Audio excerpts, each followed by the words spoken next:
I'm currently with the AES Toronto section. We're putting on this special event, but the way I got into this business is a fairly lengthy path, but it's kind of interesting.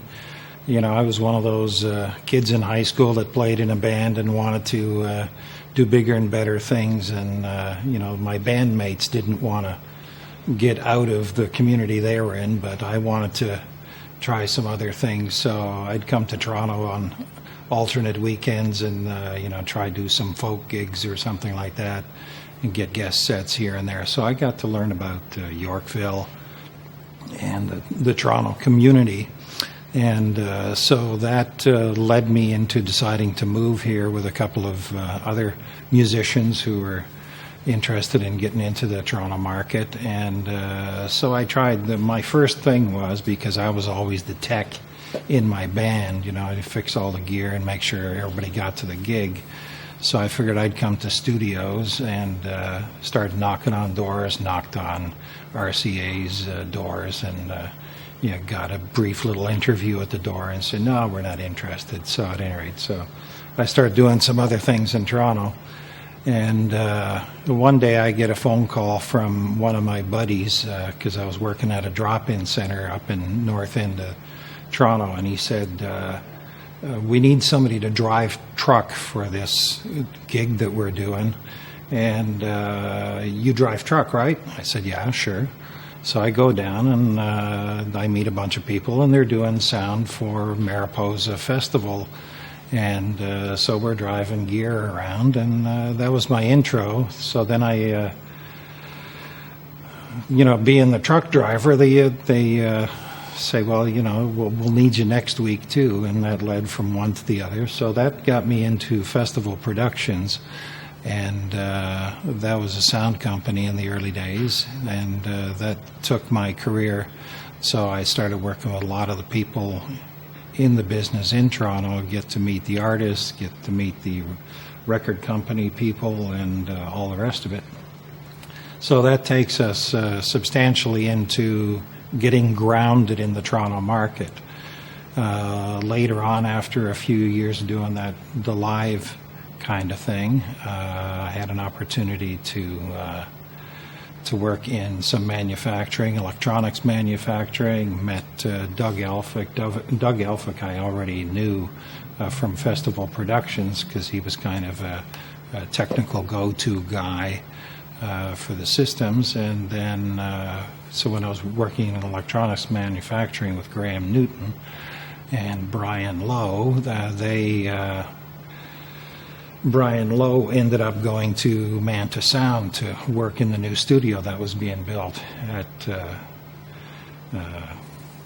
We were manufacturing components for the new Manta Studios, so at any rate, I got to know Doug Elphick, and then at one point I got a phone call and said, "Do you want to be part of the new studio?" And so I drifted off from there to the new Manta Sound, and they needed folks to be at the startup there. So I worked in there right at the bottom, just wiring up studios that were ready to go online in a couple of weeks and tying up loose ends. So that got me into the studio biz, which is what I came to Toronto for. So that was that really got me going.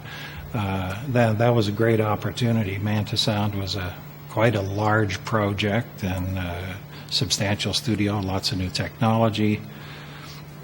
So yeah, you dig in 100%. You know, you just get involved in everything, and over the years, you know, I got into every department, every facet of the audio business there.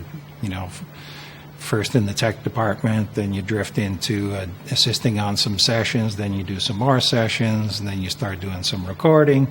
You know, I was there for 30 years, so you can imagine, you know, a couple of years doing this, a couple of years doing that, still doing the stuff you did before, so you start doing everything.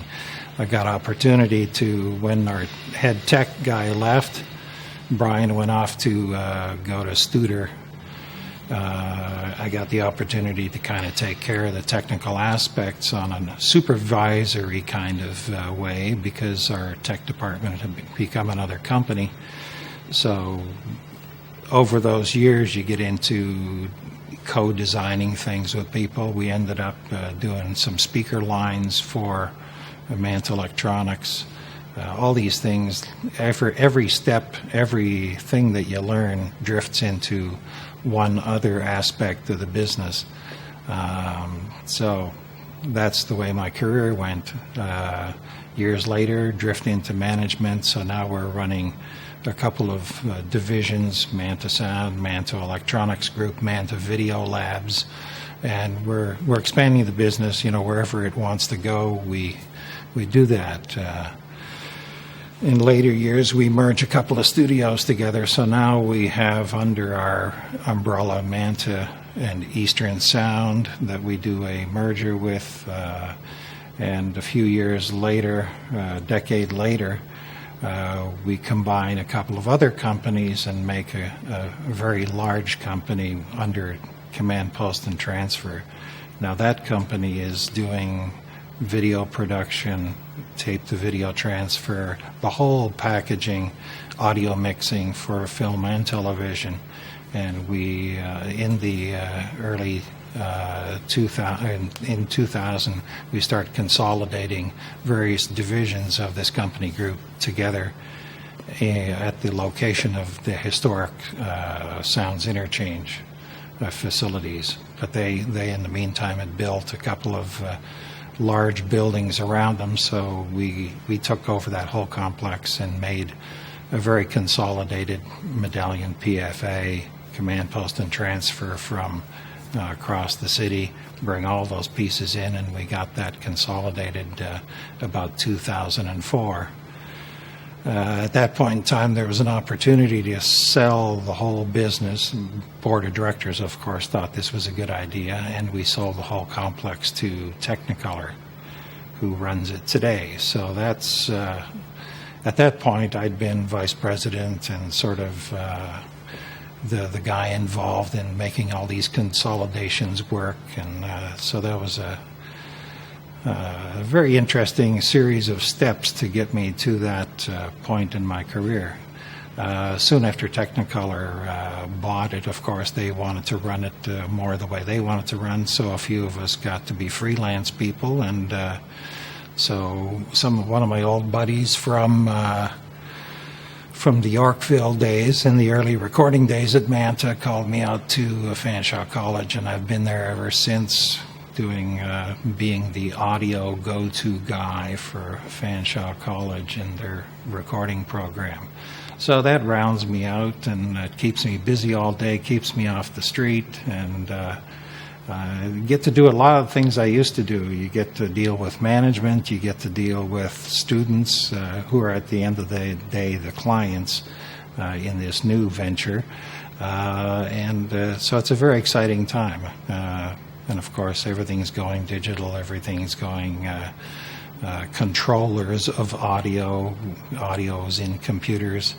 And so it's a good wrap-up. And that's where my career started, and that's where it's come to this point.